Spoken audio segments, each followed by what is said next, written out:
nakita na natin ang National Costume Exhibit ng Binibining Pilipinas 2022. So, here are my top 6 chosen na for me are the most creative for Binibining Pilipinas 2022 na national costume. Ang daming nag-level up sa mga designs ng national costume ng Binibining Pilipinas. And if you are going to compare sa previous na national costume, nag-level up ang mga Filipiniana. And now, unti-unti nang lumalabas yung Philippine mythology-based na national costume natin. O, di ba?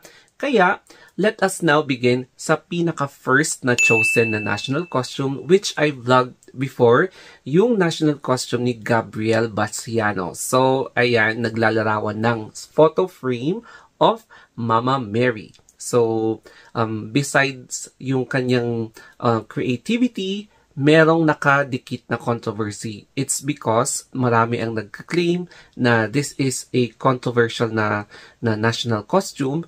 It's because marami ang nagka-claim na it really depicts, parang ino-overshadow niya si Mama Mary. Yung kanyang conservativity, mga related na ganon. And may mga nagbabatikos sa national costume.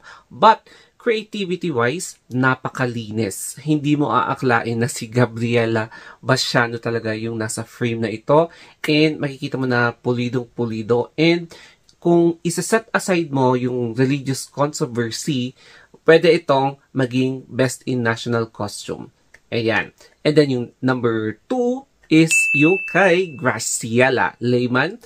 And she is wearing a very creative na national costume na tikbalang. So, makikita mo na isa siyang magandang tikbalang. And makikita mo na parang Sagittarius yung itsura niya.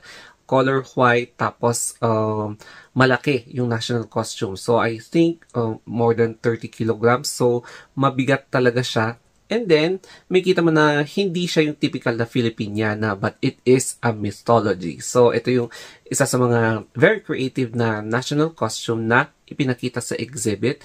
It shows yung richness ng mythology ng ating Philippine culture. So, ayan yung tikbalang na pinaniniwalaang nanggagaling sa balete. O, di ba?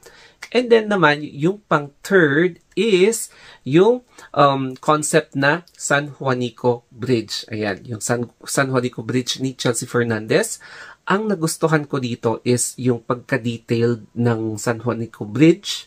Tapos, lahat ng props, very, ang linis. Ang linis tignan, hindi siya makalat tignan. So, super malinis and it really boasts yung infrastructure ng kanyang place. So, yan yung San Juanico Bridge na isa sa mga most iconic na landmarks sa area niya, and it is really an amazing na makikita mo talaga sa lahat, all-in-one yung kanyang sinusuot. So, yes, kung sino man yung creative designer na gumawa niyan, pak na pak. As in, ang linis, pulido, and very detailed.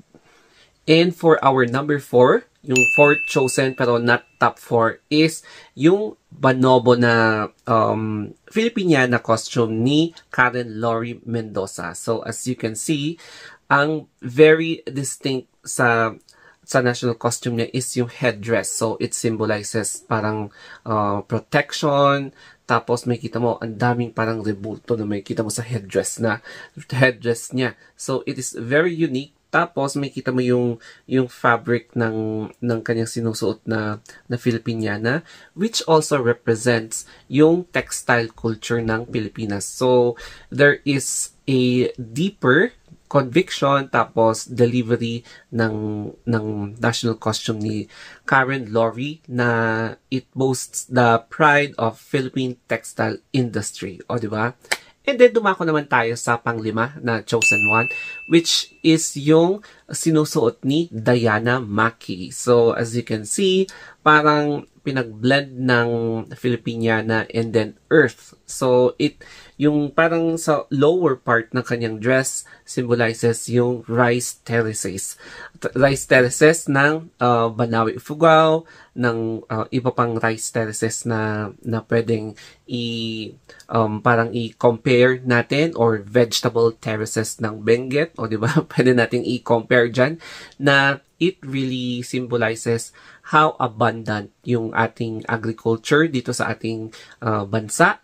Kaya nakikita mo na hindi lang culture ang meron, pwede rin yung economic relevance ng mga national costume na sinusuot ng ating mga kandidata. And yung pang 6th chosen na national costume natin is yung very gigantic na national costume ni Herlene Budol. So makikita natin na yung parang gigantes na very distinct sa mga festival sa Angono, Rizal. So she is proudly representing kung ano yung pwedeng mai-offer ng Angono, Rizal to the world. O, di ba? Tapos meron pa din siyang mga props.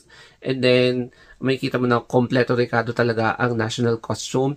Pinaghandaan talaga, kompleto. And yes, yung face ng higante is yung face ni Catriona. So, very familiar. It's because si Catriona Gray ay, ayan, nagkaroon siya ng representation ng Angono culture, yan, nung sumali siya sa Binibining Pilipinas. So, yun yung ginamit ni Herlene Budol para as an inspiration para din sa kanya sa mga pwedeng naibigay or na-inspire ni Catriona. So, yes, ang masasabi ko sa national costume ni Herlene Budol is beyond perfection. Kaya, she is my another chosen na may pinakamaganda at pinaka-unique na national costume dyan sa pinakita nilang exhibit ng Binibining Pilipinas. So, among yung 6, sino sa kanilang 6 ang sa tingin mo ang pwedeng manalo as best in national costume? O, di ba? So, if you want more updates from me, just subscribe my YouTube channel, Story of Anthony Vlogs. So, if you want to reach me out, mag-comment down lang kayo below, and then mag-message din kayo sa Facebook or sa Instagram ko kung ano yung pwede nyo isuggest na pwede rin i-vlog ko, or napupusuan kong mga national costume or candidates ng Binibining Pilipinas, or iba pang mga candidates sa iba't ibang pageants. So that will be all. Thank you and have a wonderful day.